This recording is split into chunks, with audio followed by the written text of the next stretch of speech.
Hello students, तो देखो आज हमारा फर्स्ट लेक्चर है। हम नई यूनिट स्टार्ट कर दी है। इसका फर्स्ट चैप्टर है चैप्टर नंबर 8, जिसका नाम है cell the unit of life. तो सबसे पहले शुरू करते हैं हम जो हमारे चैप्टर का फर्स्ट वर्ड है उसके बारे में बात करते हैं, सेल। तो ये कहाँ आया है?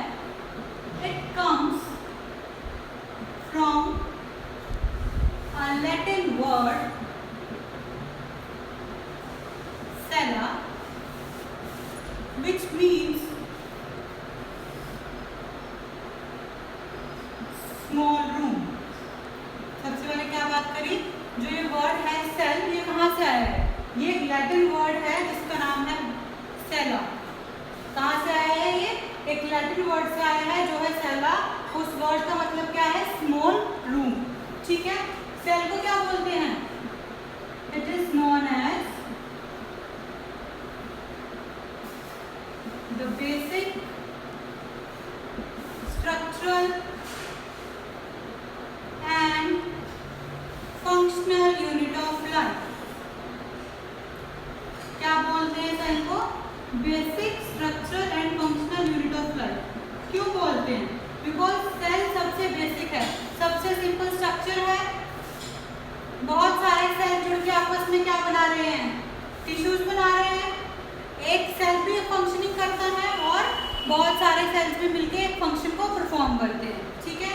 फंक्शनल मतलब एक सेल भी सारी एक्टिविटी परफॉर्म कर सकता है। यूनिसेलुलर ऑर्गेनिज्म इसका एग्जांपल है। और अगर बहुत सारे सेल मिलके करेंगे तो ये हो गया मल्टी सेल्यूलर। ठीक है। स्ट्रक्चर कैसे? सेल आपस में जुड़ के क्या कर रहे हैं? टिश्यूज बना रहे हैं, ऑर्गन बना रहे हैं, ऑर्गन सिस्टम बना रहे हैं और फिर ऑर्गेनिज्म को बना रहे हैं। ठीक है। बेसिक क्यों? बिकॉज ये सबसे सिंपल स्ट्रक्चर होता है, इसीलिए क्या बोलते हैं सेल को? Basic structural and functional unit of life. ठीक है। क्योंकि सेल का साइज बहुत स्मॉल होता है, इसीलिए इसे क्या बोला जाता है? Building blocks of life. Building blocks of life. Cell को और क्या बोलते हैं? बिल्डिंग ब्लॉक्स ऑफ लाइफ बोलते हैं। ठीक है। अब क्या बात करते हैं हम?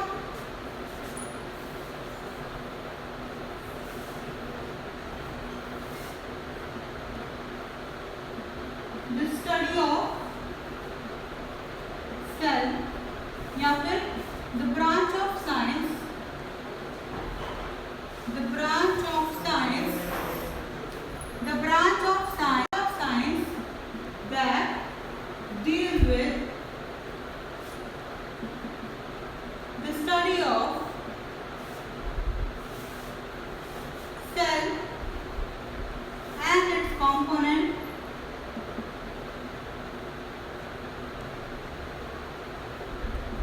is known as cell biology, cellular biology या फिर साइकोलॉजी। देखो सबसे पहले मैंने क्या बोला कि जो वर्ड सेल है ये एक लैटिन वर्ड से आया है। कौन से लैटिन वर्ड से? सेला, जिसका मतलब क्या होता है? Small room. ठीक है। सेल क्या है? बेसिक स्ट्रक्चर फंक्शनल यूनिट है लाइफ का। और क्या बोलते हैं सेल को? बिल्डिंग ब्लॉक्स ऑफ लाइफ बोलते हैं। ठीक है। अब the branch of science that deals with the study of cell and its component. Science की वो ब्रांच जो किस में डील करती है? जिसमें हम क्या कर रहे हैं? सेल के बारे में पढ़ रहे हैं और सेल के कंपोनेंट के बारे में पढ़ रहे हैं। उसको क्या बोलते हैं? सेल बायोलॉजी बोल सकते हैं, सेलुलर बायोलॉजी बोल सकते हैं या फिर साइटोलॉजी भी बोल सकते हैं। ठीक है। सबसे पहले सेल किसने देखा था? ये किसने डिस्कवर किया था? रॉबर्ट हुक ने किया था सबसे पहले सेल को डिस्कवर। किसने किया था? रॉबर्ट हुक ने। ठीक है। उसने कहाँ देखा था? ये एक कॉर्क के अंदर देखा था। यानी कि जो पेड़ होता है, पेड़ की जो छाल होती है, कॉर्क बोलते हैं उसको। जो पेड़ की आउटर मोस्ट कवरिंग होती है ब्राउन कलर की होती है, जो रिमूवेबल है। ठीक है। उस कॉर्क के अंदर रॉबर्ट हुक ने पहली बार सेल को देखा था 1665 में। ठीक है। इसीलिए रॉबर्ट हुक को क्या बोलते हैं?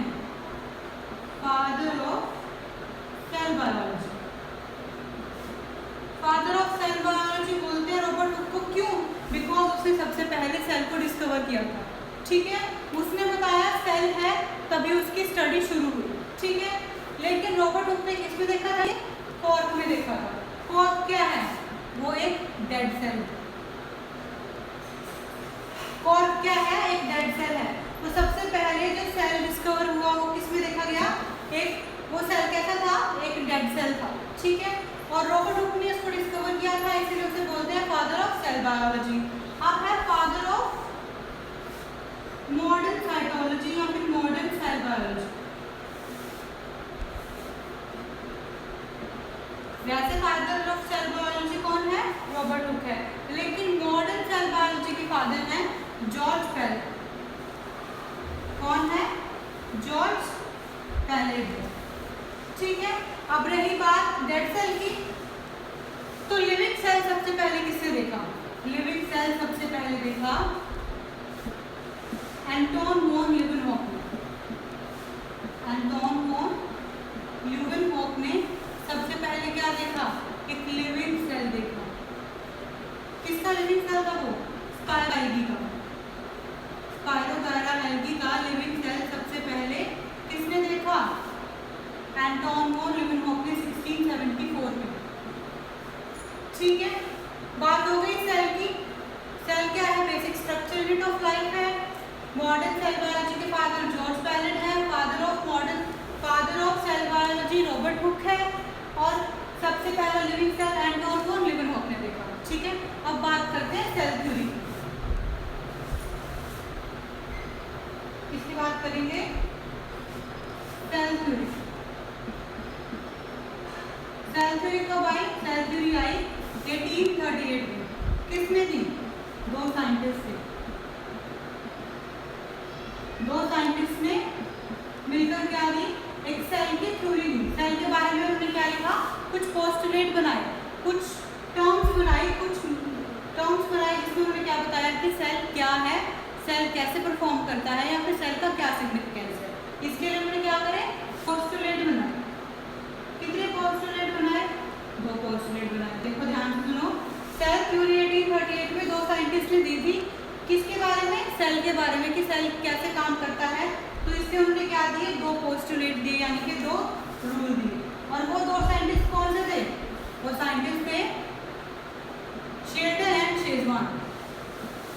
शेल्डन एंड शेजवान नाम के दो साइंटिस्ट थे जिन्होंने क्या किया? सेल थ्योरी दी और उसके दो पोस्टुलेट बताए। अब पहला पोस्टुलेट क्या था? पहला पोस्टुलेट था cell is the basic structural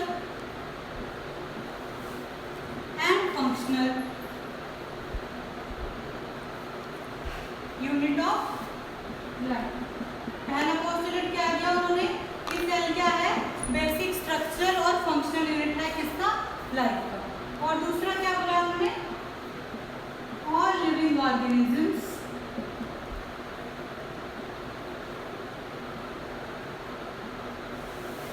are made up of cells. पहले क्या बोला उन्होंने? कि सेल जो है वो बेसिक स्ट्रक्चरल और फंक्शनल यूनिट है लाइफ का, कि सेल के बिना जिंदगी पॉसिबल नहीं है।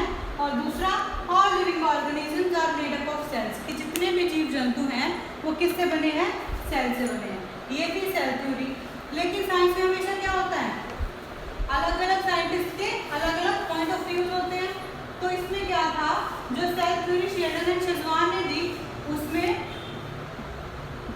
रुडोल्फ विर्चो ने क्या किया? इस सेल थ्योरी को मॉडिफाई किया। क्या किया रुडोल्फ विर्चो ने? सेल थ्योरी को मॉडिफाई किया। कब? 1885 में। उसने क्या किया? उसने एक पोस्टुलेट और ऐड कर दिया। कैसे मॉडिफाई किया उसने? कि उसने एक पोस्टुलेट और ऐड कर दिया। कौन सा पोस्टुलेट ऐड किया? ऑल सेल्स या फिर all new sales come from pre existing cells. कि जितने भी सेल हैं, नए सेल हैं, वो कहाँ से आए?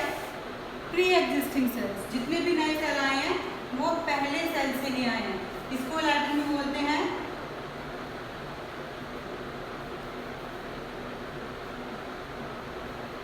Origin cellular एसेल्यूलर।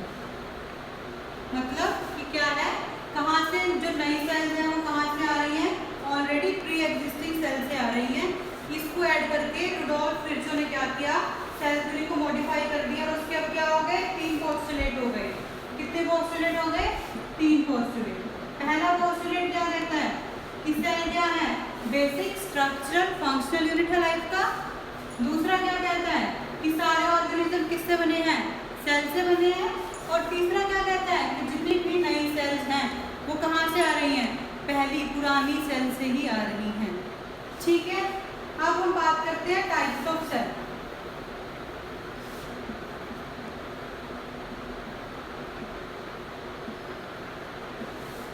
कि सेल की कितनी टाइप्स हैं। अगर नंबर के ऊपर बात करें तो 2 टाइप हैं, यूनिसेल्युलर और मल्टीसेल्युलर। अगर हम नंबर को कंसीडर करके सेल की बात करें तो 2 ही टाइप है ना। पहली क्या है, यूनिसेल्युलर और दूसरी मल्टीसेल्युलर। यूनि मतलब सिंगल, जो सेल एक सेल से बनी है, और मल्टीसेल्युलर मतलब ग्रुप ऑफ सेल्स। नंबर के बेसिस पे अगर सेल को डिवाइड करें, ऑर्गेनिज्म डिवाइड करें, तो वो क्या होगा, मल्टीसेल्युलर या फिर यूनिसेल्युलर। मल्टीसेल्युलर में क्या है, उस ऑर्गेनिज्म के अंदर बहुत सारी सेल्स हैं, और यूनिसेल्युलर के अंदर उस ऑर्गेनिज्म में एक सेल हुई। ठीक है, अब बात करते हैं हम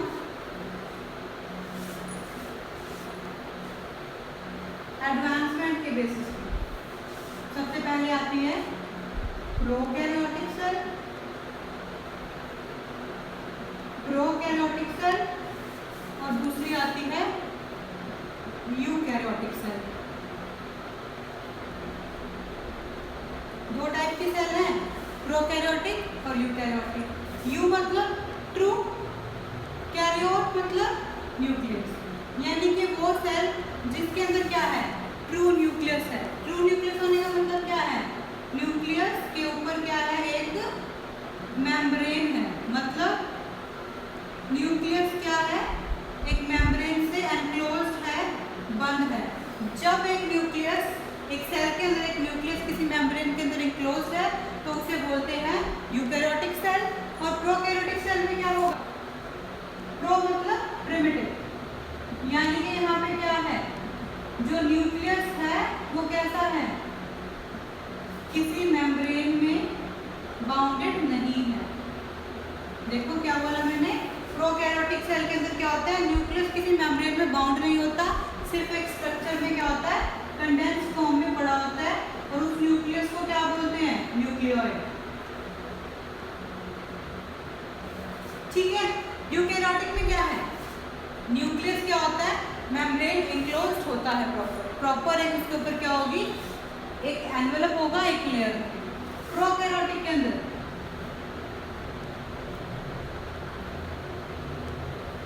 there is no membrane bound organism।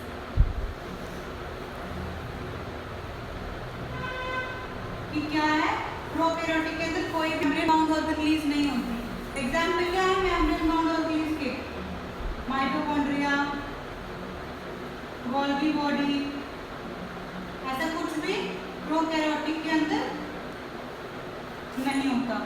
ठीक है, यूकैरियोटिक में क्या होता है, मेम्ब्रेन बाउंड ऑर्गेनेल्स प्रेजेंट होती हैं।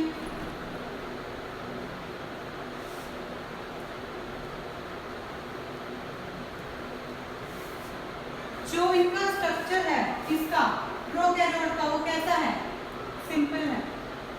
कैसा स्ट्रक्चर होता है प्रोकैरियोट का, सिंपल होता है। लेकिन यूकैरियोटिक का कैसा होता है, कॉम्प्लेक्स होता है।